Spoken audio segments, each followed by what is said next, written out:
विहान और गौरी धरती लोक पर आकर हैरान हो जाते हैं, क्योंकि जिस तरह परछाई लोक पूरा खाली था, बिल्कुल उसी तरह धरती लोक भी पूरा ही खाली है। ये दोनों ही मिलके अपने परिवार को पूरे घर में ढूंढने लगते हैं और एक कमरे में इन्हें इनका परिवार मिलता है, जिसको कि डायन ने 2x2 के कांच के बक्से के अंदर कैद कर रखा होता है। सिया गौरी से कहती है कि गौरी, अगर तुम चाहो तो मैं यहाँ पर ही रुक के तुम्हारी मदद कर सकती हूँ, लेकिन गौरी सिया को यहाँ से जाने को कहती है, क्योंकि वह सिया के ऊपर कोई भी मुसीबत नहीं लाना चाहती। विहान हर्ष को कहता है कि हर्ष ये आखिरी मौका है, अपने दिल की बात सिया से कह देना। इस और गौरी विहान से कहती है कि उसने परछाई लोक में रहते रहते पूरे परिवार की सारी बातें सुन ली, कि विहान की माँ एक नाचने वाली है। और यह बात सुन के विहान शॉक हो जाता है। विहान को लगता है कि गौरी को उसके दावंशराज होने की बात पता लग गई है, इसीलिए विहान अपनी शक्तियों का इस्तेमाल गौरी पर करता है। और फिर गौरी के साथ कुछ ऐसा हुआ जो जानकर आप हैरान हो जाओगे। आखिर गौरी के साथ ऐसा क्या हुआ, साथ ही हर्ष और सिया का क्या होगा, और कामिनी जो कि अब घर में आ चुकी है वह क्या करने वाली है, ये सारी चीज हम जानेंगे आज के एपिसोड में। तो बिना किसी वक्त गवाए चलिए जादू तेरी नजर के लेटेस्ट एपिसोड का रिकैप टेलीविजन से ही पहले शुरू करते हैं। एपिसोड की स्टार्टिंग में हम देखते हैं कि विहान और गौरी परछाई लोक से धरती लोक पर आ जाते हैं, और धरती लोक पर आते ही गौरी को बहुत ज्यादा गुस्सा आता है और गौरी पत्थर को उठा उठा के उस कुएं के अंदर फेंकने लगती है। यहाँ तक कि विहान को गौरी को समझाना पड़ता है कि गौरी इससे कुछ नहीं होगा, पत्थर परछाई लोक तक पहुंचेंगे ही नहीं। गौरी कहती है मुझे इतना गुस्सा आ रहा है ना। विहान कहता है कि तुम्हारे गुस्से की असली कारण मैं हूँ, मेरे ही कारण तुम्हें इतनी तकलीफ हुई, तुम उस परछाई लोक में पहुंची। फिर विहान गौरी को सॉरी कहता है। गौरी कहती है आप मुझे सॉरी क्यों कह रहे हैं, इसमें आपकी क्या गलती है, गलती तो उस परछासुर की है ना। विहान कहता है कि गौरी गलती मेरी है, क्योंकि मेरे आसपास जो भी रहता है वो उस डायन की नजर में आ जाता है, और ये डायन का साया घर पे भी मेरे कारण ही पड़ा है। अगर मैं नहीं होता ना तो ना ही तुम पे ये मुसीबत आती, ना ही घर वालों पे ये मुसीबत आती। अगर तुम्हें परछाई लोक में कुछ हो जाता ना तो गौरी मैं अपने आप को कभी भी माफ नहीं करता। गौरी कहती है सिर्फ आपके ही पीछे वो डायन क्यों पड़ी है, आखिर आपका और डायन का क्या संबंध है। विहान मनी मन में सोचता है कि अगर यह बात गौरी को पता लग गई तो अनर्थ हो जाएगा, और अभी ये सही टाइम नहीं है कि गौरी को यह बात बताई जाए। इसलिए विहान बात को डाइवर्ट करते हुए कहता है कि परिवार, हमें परिवार के पास जाना चाहिए और ये देखना चाहिए कि वो सुरक्षित है या नहीं। गौरी कहती है हाँ। उसके बाद ये दोनों ही घर के अंदर जाते हैं और शॉकिंगली पूरा घर ही साइलेंट होता है, बिल्कुल परछाई लोक की तरह। गौरी कहती है कहीं हम वापस से परछाई लोक में तो नहीं आ गए, या फिर हम कहीं पे कैद तो नहीं हो गए। विहान कहता है कि नहीं नहीं, ये पृथ्वी लोक ही है, यहाँ पर कोई नहीं है। इसका मतलब ये है कि सभी लोग एक बड़ी मुसीबत में फंस चुके हैं। गौरी तुम राइट में जाओ और मैं लेफ्ट में जाता हूँ, हमें हमारे परिवार को ढूंढना होगा। लेकिन उससे ही पहले इनको एक अजीब सी आवाज सुनाई देती है। जैसे ये पलट के देखते हैं तो वहाँ पर होती है कामिनी, यानी विहान की असली माँ। गौरी इस काली शक्ति को देखकर डर जाती है। विहान गौरी के आगे आता है और कहता है कि गौरी कुछ मत कहना,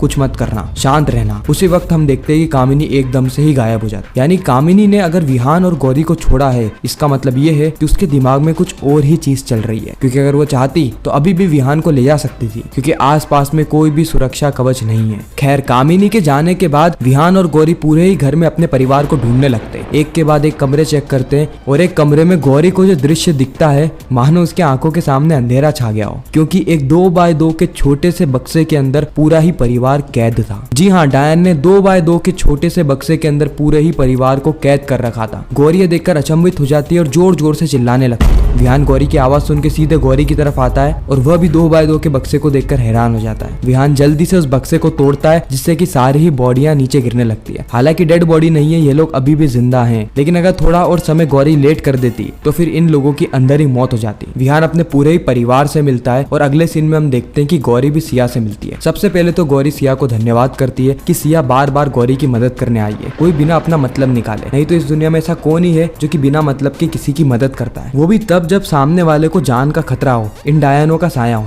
इसीलिए सिया तुम्हारा दिल से बहुत बहुत धन्यवाद। इस और हम विहान, हर्ष और अर्जुन को देखते हैं। यहाँ पे विहान समझ गया होता है कि हर्ष को सिया से प्यार हो गया है। विहान कहता है कि हर्ष, तू पहले भी सिया को बता चुका है कि तू उससे कितनी ज्यादा मोहब्बत करता है, लेकिन सही मायने में ना समय तो अब आया है। अभी वाला समय तुझे खोना नहीं चाहिए। बाकी तू पुलिस वाला है, समझदार है, जा और अपने प्यार का इजहार कर दे। फिर हम देखते हैं कि हर्ष सिया के पास जाके खड़ा हो जाता है। गौरी सिया से कहती है कि सिया तुम अब चली जाओ। सिया गौरी से एक बार और कहती है कि गौरी तुम मुझे यहाँ पर रुकने दो, मैं तुम्हारी मदद करना चाहती हूँ। लेकिन गौरी कहती है कि मैं तुम्हारी जान को खतरे में नहीं डालना चाहती, जिसके कारण सिया को हर्ष के साथ जाना पड़ता है। इस वक्त तक हर्ष कुछ कहता नहीं है, लेकिन हम आने वाले एपिसोड में देखेंगे कि हर्ष भी अपने दिल की बात सिया के सामने रख देगा। बाकी सिया का क्या उसमें रिएक्शन रहता है ये तो हमें आने वाले एपिसोड में पता चलेगा। अगले ही पल हम देखते हैं कि गौरी विहान और अर्जुन के पास आती है, जहाँ पे अर्जुन गौरी की तारीफ करते हुए कहता है कि भाभी आप भी फाइटर बन गई है, परछाई लोक में जाके आपने उस परछासुर से लड़ाई करी, मानना पड़ेगा आपको भी। गौरी कहती है कि वो सब बात तो ठीक है, लेकिन मुझे ये समझ में नहीं आ रहा कि वह डायन जो कि इस घर में मौजूद थी, उसके पास इतना अच्छा अवसर था कि वो घर में तहस नहस कर सकती थी। वो जिस मकसद के लिए लिए आई है वो मकसद पूरा भी कर सकती थी, क्योंकि अखंड ज्योत बुझी हुई थी। लेकिन उसके बावजूद भी उसने कुछ भी नहीं किया। उसने पूरे परिवार को भी एक ऐसे बॉक्स के अंदर बंद करा जिसको कि आसानी से तोड़ा जा सकता है। इसका मतलब ये है कि वो कोई बड़ी प्लानिंग कर रही है। हो सकता है कि वह एक ऐसी चाल चलने वाली हो जिससे कि हम सभी लोगों को आगे जाके खतरा हो। विहान कहता है कि गौरी बिल्कुल सही कह रही है, वह डायन इतनी आसानी से तो पीछा नहीं छोड़ने वाली, और उसने अगर इतनी आसानी से हमको छोड़ दिया है, इसका मतलब ये है कि अभी संकट टला नहीं है, अभी घोर संकट आने वाला है। हमें इसके लिए तैयार रहना होगा। हमें इस डायन का तोड़ कैसे भी करके निकालना होगा, क्योंकि मैं मेरे परिवार में से किसी को भी खोना नहीं चाहता। और जैसा विहान को लग रहा था बिल्कुल वैसा ही होता है। अगले ही सीन में हम देखते हैं कि वीना कांच के सामने रो रही होती, तड़प रही होती है, मानो उसको किसी ने कैद कर दिया हो।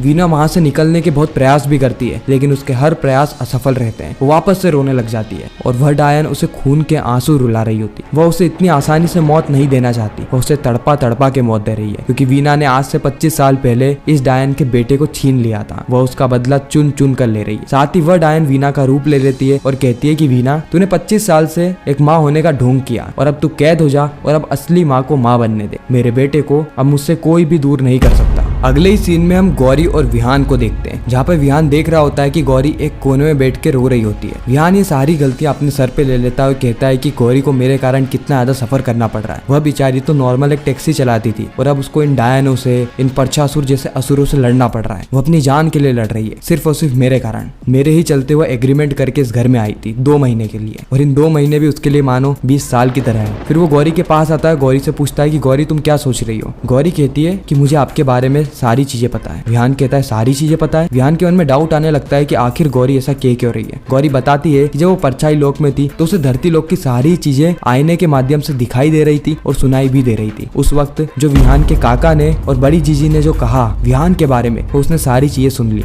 किस तरीके से विहान की माँ भी एक नाचने वाली थी। यह बात सुन के विहान को 440 वोट का झटका लगता है, क्योंकि जो जानकारी वह गौरी से छुपाने का इतना प्रयास कर रहा था, वो सारी जानकारी गौरी को पता लग चुकी है। और अब तो विहान गौरी की याददाश्त भी नहीं मिटा सकता, क्योंकि अब गौरी विहान की वाइफ बन चुकी है। लेकिन विहान को अभी भी इस बात का डाउट होता है कि कहीं गौरी को यह तो पता नहीं चला ना कि मैं भी दावंश राज हूँ। गौरी इन सारी चीजों का कारण पूछती है, जिससे कि विहान समझ जाता है कि नहीं, अभी भी गौरी को यह पता नहीं चला है, और यह बात मैं गौरी को कभी भी पता नहीं चलने दूंगा। लेकिन उससे पहले मुझे उस कामिनी की अगली चाल के बारे में पता लगाना होगा। आखिर वह डायन करना क्या चाहती है, आखिर क्यों वो 25 साल बाद लौट आई है। और इसी के साथ ही खूबसूरत और डरावना एपिसोड यहीं पर ही खत्म हो जाता है, इस सस्पेंस और ट्विस्ट के साथ कि आगे क्या होने वाला है। क्या कामिनी ने जो वीना का रूप लिया है, क्या वो उससे विहान को पूरी तरीके से दावंश राज बना देगी, या फिर गौरी अपनी शक्तियों से विहान को बचा लेगी और अखंड ज्योत को जला देगी, या फिर सिया की यहाँ पर एंट्री होने वाली है। ये सारी चीज हमें पता चलेगी जादू तेरी नजर के आने वाले एपिसोड में। बाकी आपको यह वीडियो कैसी लगी कमेंट सेक्शन में जरूर बताना। अगर आपको यह वीडियो अच्छी लगी हो तो वीडियो को लाइक करके, चैनल को सब्सक्राइब करके ज्यादा से ज्यादा लोगों को ये वीडियो शेयर करना, ताकि हमारी फिर से मुलाकात हो।